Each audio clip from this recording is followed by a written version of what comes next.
ॐ वन्दे देव उमापतिं सुरगुरुं वन्दे जगत्कारणं वन्दे पन्नगभूषणं मृगधरं वन्दे पशूनां पतिं वन्दे सूर्यशशाङ्कवन्यनयनं वन्दे मुकुन्दप्रियं वन्दे भक्तजनाश्रयं च वरदां वन्दे शिवं शङ्करम् आदो रामतपोवनादिगमनं हत्वा मृगं काञ्चनं वैदेहीहरणं जटायुमरणं सुग्रीवसम्भाषणं बालीनिग्रहणं समुद्रतरणं लङ्कापुरीदाहनं पश्चात् रावणकुम्भकर्णहननम् एतत् श्रीरामायणं।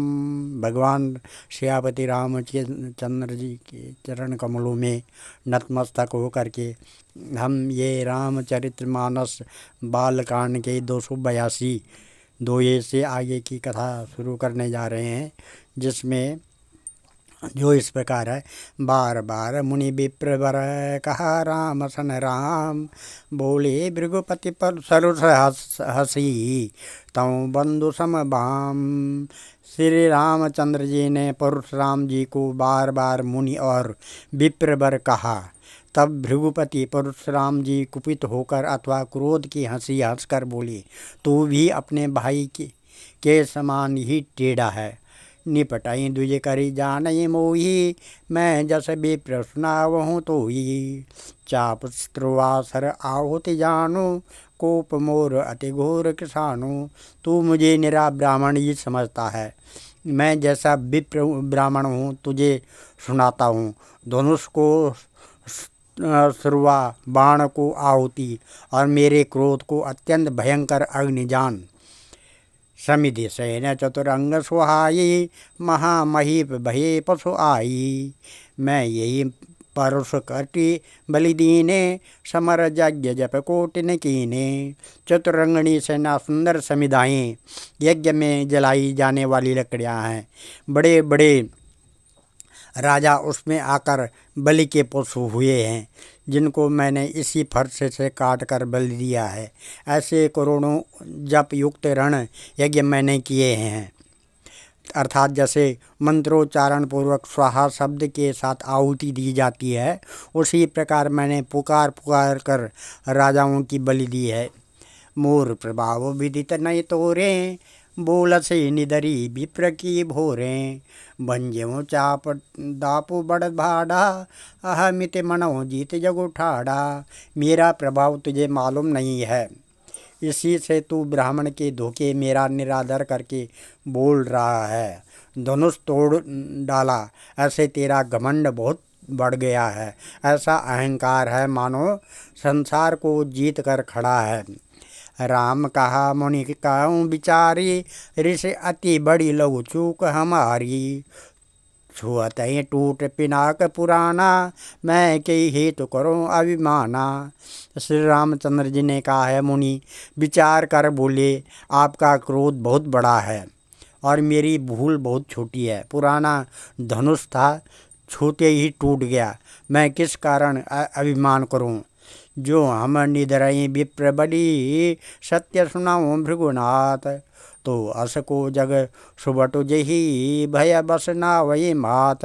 है भृगुनाथ, यदि हम सचमुच ब्राह्मण कहकर निरादर करते हैं तो यह सत्य सुनिए। फिर संसार में ऐसा कौन योद्धा है जिसे हम डर के मारे मस्तक नवाएं। देव धनुज भूपति भट नाना, सम बल अधिक हो बलवाना। जो रन हमें पचारे को, लरही सुके न कालो किन को।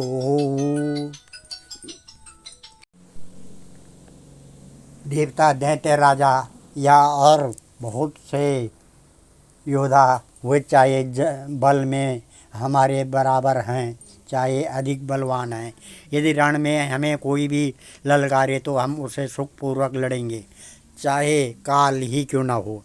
क्षत्रिय तनुधरी समर्ग सकाना, कुल कलंक ते पावर आना। कहूँ सुभाव न कुलय प्रशंसी, कालऊँ डरय नरन रघुवंशी। क्षत्रिय का शरीर धर कर जो युद्ध में डर गया, उस नीच ने अपने कुल पर कलंक लगा दिया।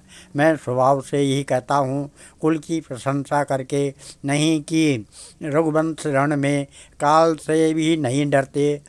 विप्रवंश है अस प्रभुताई, अभय हो जो तुम्हें डराई। सुनि मृदु गूढ़ बचन रघुपति के, उगरे पटल परशुधर मति के। ब्राह्मण वंश की ऐसी ही प्रभुता महिमा है कि जो आपसे डरता है वह सबसे निर्भय हो जाता है, अथवा जो भय रहित होता है वह भी आपसे डरता है। श्री रघुनाथ जी के कोमल और रहस्यपूर्ण वचन सुनकर परशुराम जी की बुद्धि के पर्दे खुल गए। राम रमापते कर धनु लेहू, खेचऊँ मिटे मोर संदेहू। देत चाप आप वहीं चले गए हूँ, परशुराम मन विस्मय भय हूँ। परशुराम जी ने कहा, है राम, है लक्ष्मीपति, धनुष को हाथ में अथवा लक्ष्मीपति विष्णु का धनुष है, लीजिए और इसे खींचे जिससे मेरा संदेह मिट जाए। परशुराम जी धनुष देने लगे, तब वह आप ही चला गया। तब परशुराम जी के मन में बड़ा आश्चर्य हुआ। जाना राम प्रभाव तब पुलक प्रफुल्लित गात, जोरि पान बोले बचन हृदय न प्रेम अमात। तब उन्होंने श्री राम जी का प्रभाव जाना, जिसके कारण उनका शरीर पुलकित हो और प्रफुल्लित हो गया। वे हाथ जोड़कर बोले, प्रेम उनके हृदय में समाता न था। जय रघुवंश बनज बन भानु, गहन धनुज कुल दहन किसानु। जय सुर विप्रधेनु हितकारी, जय मद मोह कोह ब्रह्महारी। है रघुकुल रूपी कमल वन के सूर्य, है राक्षसों के कुल रूपी घने जंगल को जलाने वाले अग्नि, आपकी जय हो। है देवता ब्राह्मण और गो का हित करने वाले, आपकी जय हो। है मद मोह क्रोध और भ्रम के हरने वाले, आपकी जय हो। विनयशील करुणा गुण सागर, जयति बचन रचना अति नागर।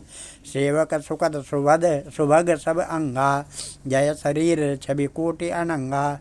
है विनयशील कृपा आदि गुणों के समुद्र और वचनों की रचना में अत्यंत चतुर, आपकी जय हो। ये है सेवकों के को सुख देने वाले, सब अंगों से सुंदर और शरीर में करोड़ों कामदेवों की छवि धारण करने वाले, आपकी जय हो।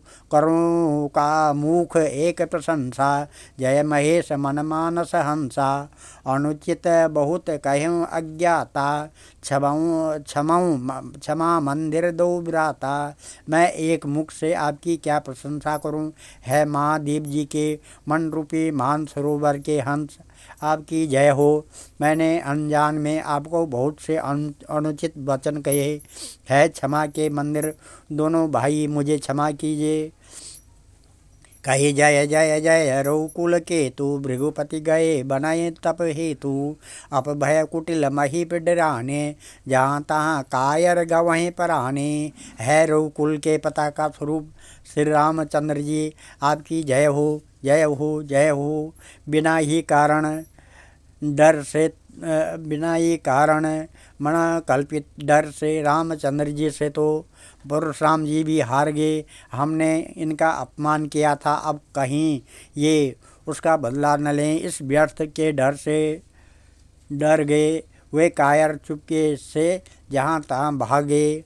देवन तीन दीन दुंदभी प्रभु पर बरसें फूल, हर से पुर नर नार सब मिटी मोहमय सूल। देवताओं ने नगाड़े बजाए हुए प्रभु के ऊपर फूल बरसाने लगे। जनकपुर के स्त्री पुरुष सब हर्षित हो गए। उनका मोहमय अज्ञान से उत्पन्न शूल मिट गया। अति गा गए बाजने बाजे, सबय मनोहर मंगल साजे। जूत जूत मिली सुमुख सुनयनी, कराएं गान कल कोकिल बयनी। खूब जोर से बाजे बजने लगे, सभी ने मनोहर मंगल साज सजे, सुंदर मुख और सुंदर नेत्रों वाली तथा कोयल के समान मधुर बोलने वाली स्त्रियां झुंड की झुंड मिलकर सुंदर गान करने लगी। सुख विधि कर बरन न जाई, जन्म दरिद्र मनौ निधि पाई। विगत त्रास भई सिय सुखारी, जनो बिनो हृदय चकोर कुमारी। जनक जी के सुख का वर्णन नहीं किया जा सकता है, मानो जन्म का दरिद्री धन का खजाना पा गया हो। सीता जी का भय जाता रहा, वह ऐसी सुखी हुई जैसे चंद्रमा के उदय होने से चकोर की कन्या सुखी होती है। जनक की न कौशिक प्रणामा, प्रभु प्रसाद धनु भंजो रामा।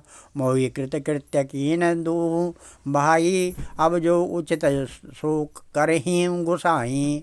जनक जी ने विश्वामित्र जी को प्रणाम किया और प्रभु ही की कृपा से श्री रामचंद्र जी ने धनुष तोड़ा है। दोनों भाइयों ने मुझे कृतार्थ कर दिया है स्वामी, अब जो उचित हो सो कहिए। कह मुनि सुन नरनाथ प्रवीणा, रहा विवाह चाप आदीना। टूटत ही धनु भयम विभाऊ, सुर नर नाग बीतित सब काहू। मुनि ने कहा है, चतुर नरेश सुनो, यूँ तो विवाह धनुष के अधीन था, धनुष के टूटते ही विवाह हो गया। देवता मनुष्य और नाग सब किसी को यह मालूम है। आज हम इस कथा को यहीं पर विराम देते हैं। कल 286 दोहे से आगे की कथा सुनेंगे। कल राम और सिया के विवाह के बारे में कथा चलेगी कल से।